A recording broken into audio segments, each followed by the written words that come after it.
नमस्कार. मी पांडुरंग पंढरपूरकर या माझ्या यूट्यूब चॅनलवर आपलं स्वागत आहे. आजचा विषय आहे एकनिष्ठा विरुद्ध चोरटेपणा. राहुल गांधी यांनी ऐनवेळी रायबरेली या मतदारसंघातनं लोकसभेची निवडणूक लढवण्याचा आणि अमेठी या मतदारसंघातनं किशोरीलाल शर्मा या आपल्या पक्षनिष्ठ कार्यकर्त्याला उमेदवारी देण्याचा जो निर्णय घेतला तो जेवढा आश्चर्यकारक तेवढाच तो भाजपला गोंधळात टाकणार आहे. राहुल गांधीच अमेठीहून उभे राहणार म्हणून चिंतेत असलेल्या स्मृती इराणी यांनी लागलीच एक अवेळचा अभिप्राय जाहीर केला. राहुल गांधींनी पराभवाच्या भीतीमुळं मतदारसंघ बदलला असं सांगून त्यांनी आपलं अज्ञानच अधिक प्रगट केलं. किशोरीलाल शर्मा हे राजीव गांधींच्या काळापासनं गांधी घराण्याशी एकनिष्ठ राहिलेले कार्यकर्ते आहेत. 1983मध्ये राजीव गांधींनी त्यांना पंजाबमधल्या लुधियाना या शहरातनं आपल्यासोबत अमेठीला आणलं. तेव्हापासून ते त्याच मतदारसंघाचे नागरिक आणि रहिवासी आहेत. प्रथम राजीव गांधी, नंतर सोनिया गांधी आणि राहुल गांधी हे सारेच रायबरेली आणि अमेठीतनं निवडून येऊन राष्ट्रीय राजकारण करत असताना त्यांच्या पश्चात ते दोन्ही मतदारसंघ सांभाळण्याची जबाबदारी या किशोरीलालजींकडं राहिली. त्यामुळं त्यांच्या या मतदारसंघांशी असलेला संबंध 27 वर्षांएवढा जुना आणि नेत्यासारखाच कार्यकर्ता म्हणूनही राहिला आहे. ते दुबळे किंवा कमजोर उमेदवार नाहीत. स्मृती इराणींना बरोबरीच्या किंबहुना जास्तीच्या सामर्थ्यानिशी तोंड देण्याच्या तयारीनंच ते या क्षेत्रात उभे राहिलेत. त्यांच्या पाठीशी सोनिया गांधी, राहुल आणि प्रियांका हे आपल्या साऱ्या राजकीय सामर्थ्यानिशी आणि पुण्याईनिशी उभे आहेत. शिवाय त्यांच्या मागं राजीव गांधींच्या स्नेहाचा इतिहासही उभा आहे. उत्तर प्रदेशाबाहेर फारसे ठाऊक नसलेले किशोरीलाल त्या मतदारसंघात मात्र प्रत्येक घरात परिचित असलेले आणि स्नेहसंबंध राखणारे कार्यकर्ते आहेत. ज्या स्मृती इराणींशी त्यांची लढत व्हायची आहे त्यांनी गेल्या 10 वर्षात मंत्री म्हणून आपली प्रतिष्ठा गमावली आहे हे लक्षात घेणं आवश्यक आहे. सर्वप्रथम त्यांना मोदींनी मानव संसाधन आणि शिक्षण ही देशातली अतिशय महत्त्वाची खाती दिली. त्या काळात नोकरभरती कमी करण्याचा आणि असलेल्या कर्मचाऱ्यांच्या जागा त्यांच्या निवृत्तीनंतर न भरण्याचा उद्योग त्यांनी दीर्घकाळपर्यंत केला. त्याचवेळी शिक्षणाचं भगवकरण करण्याचा उद्योगही त्यांनी जमेल तेवढा केला. अमर्त्य सेन या जगद्विख्यात नोबेल पारितोषिक विजेत्या ज्ञानवंताचा अपमान जाहीररित्या केल्यानंतर या बाईंनी देशभरातल्या सर्व विद्यापीठात संघात बौद्धिकं घेणाऱ्या इसमांची कुलगुरू म्हणून नियुक्ती केली. अलीकडच्या काळात शालेय आणि महाविद्यालयीन शिक्षणातनं डार्विनसारख्यांचे जगन्मान्य सिद्धांत वगळण्याचा जो मूर्ख प्रकार सरकारनं केला त्याचा आरंभ या स्मृती इराणी नावाच्या बाईंपाशी झाला आहे हे इथं लक्षात घ्यायचं आहे.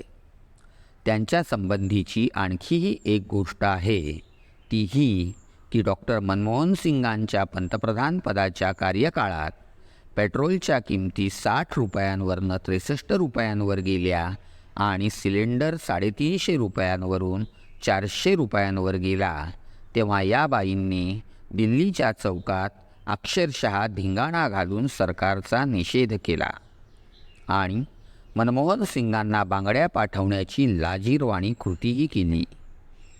पुढल्या काळात या बाईंचा अर्धवटपणा लक्षात घेऊन मोदींनीच तिच्याकडची महत्त्वाची खाती काढून वस्त्रोद्योगाचे साधं मंत्रालय तिच्याकडं सोपवलं.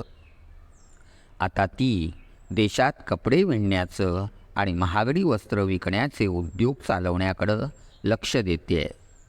दूरदर्शनवरच्या मालिकांमध्ये सासू सुनेचं काम केल्यामुळं तिला एक दुय्यम दर्जाची नटी म्हणून मान्यता आहे आणि त्या मान्यतेशी वस्त्रांचा उद्योग हा जुळणाराही आहे. मात्र याच काळात मोदींच्या सरकारनं सिलेंडरचे भाव 400 रुपयांवरनं 1100 रुपयांवर नेले, पेट्रोल 60 रुपयांवरनं 106 रुपयांवर, तर डिझेल 55 रुपयांवरून 90 रुपयांवर नेलं. मात्र एकेकाळी या वस्तूंचे भाव 3 रुपयांनी वाढवले म्हणून मनमोहन सिंगांविरुद्ध रस्त्यात धिंगाणा घालणारी ही बाई आताच्या त्या वस्तूंच्या भाववाढीनंतर केवळ गप्प राहिलेली दिसली. संसदेत तिच्या तोंडावर तिला सिलेंडरवाली बाई म्हणून अनेकांनी आतापर्यंत हिणवलं आहे आणि दरवेळी मान खाली घालून ते ऐकून घेण्यापलीकडं तिला काहीही करता आलं नाही. अगदी अलीकडच्या काळात आपल्या मतदारसंघात फिरत असताना अनेक गावातल्या महिलांनी याच कृतीबद्दल संतापून जाऊन तिला गावाबाहेर हाकललेलं दिसलं.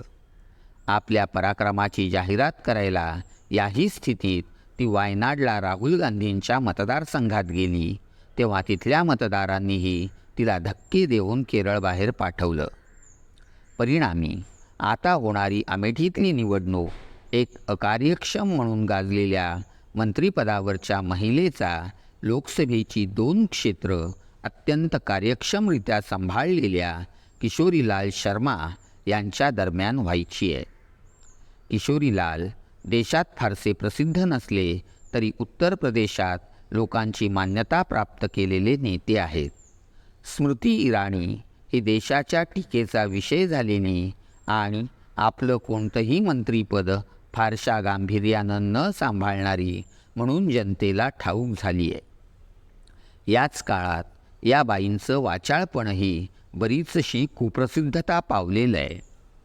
राहुल गांधी, प्रियांका गांधी आणि आता मातृतुल्य असलेल्या सोनिया गांधी यांच्याविषयी कमालीची, कुचेष्टेची आणि बदनामीकारक विधानं तिनं आजवर केली आहेत. त्या बाईला गप्प करण्यासाठी परवा प्रियांका गांधींनी तिला तिच्याच भाषेत उत्तर देताना तुझा पहिला नवरा कुठं आहे आणि आताचा नवरा तू कुणाजवळून चोरून आणला आहेस असाच प्रश्न विचारला. तेव्हा माझ्या पतीविषयी बोलू नका एवढंच उत्तर देऊन स्मृती इराणी थांबलेल्या दिसल्या. पण पहिल्या नवऱ्याचं काय झालं आणि दुसरा नवरा कुठून आणला याविषयीची माहिती जनतेसमोर प्रामाणिकपणे उघड करण्याचं धाडस तिला झालं नाही. त्यामुळं सध्या उत्तर प्रदेशात या बाईला पतिचोर म्हणून संबोधलं जातं. या स्थितीत ही निवडणूक एक वेगळं स्वरूप धारण करताना दिसली आहे. काँग्रेसचा आणि गांधी घराण्याचा एकनिष्ठ कार्यकर्ता विरुद्ध दुसऱ्या कुणा बाईचा नवरा चोरून आणलेली पतिचोर उमेदवार असं या निवडणुकीचं स्वरूप झालं आहे. मधल्या काळात या बाईंचा आता आम्हाला कंटाळा आला आहे असं म्हणताना अमेठीचे पुरुष आणि स्त्री मतदार आढळले आहेत. आता त्यांच्या कंटाळ्याला पतिचोरीच्या आरोपाची नवी धार आली आहे. राहुल किंवा सोनिया गांधी आपल्या भाषणात प्रचाराची निम्न पातळी कधीही गाठत नाहीत. ते या लढतीत हा आरोप आळवणार नाहीत. मात्र जनतेच्या मनात ठसलेला हा आरोप पुढच्या 15 दिवसात पुसून निघण्याची शक्यताही फारशी नाही. स्पष्टच सांगायचं तर अमेठीची आताची निवडणूक ही किशोरीलाल शर्मा आणि स्मृती इराणी यांच्यातल्या राहण्याऐवजी तिथल्या जनतेच्या न्यायबुद्धीची परीक्षा करणारी ठरणार आहे. त्याच दृष्टीनं देशानं या निवडणुकीकडं पाहिलं पाहिजे एवढंच. कळावे आपला पांडुरंग. तुम्हाला हे ऑडिओबुक आवडल्यास लाईक करा, शेअर करा आणि सबस्क्राईब करा. धन्यवाद.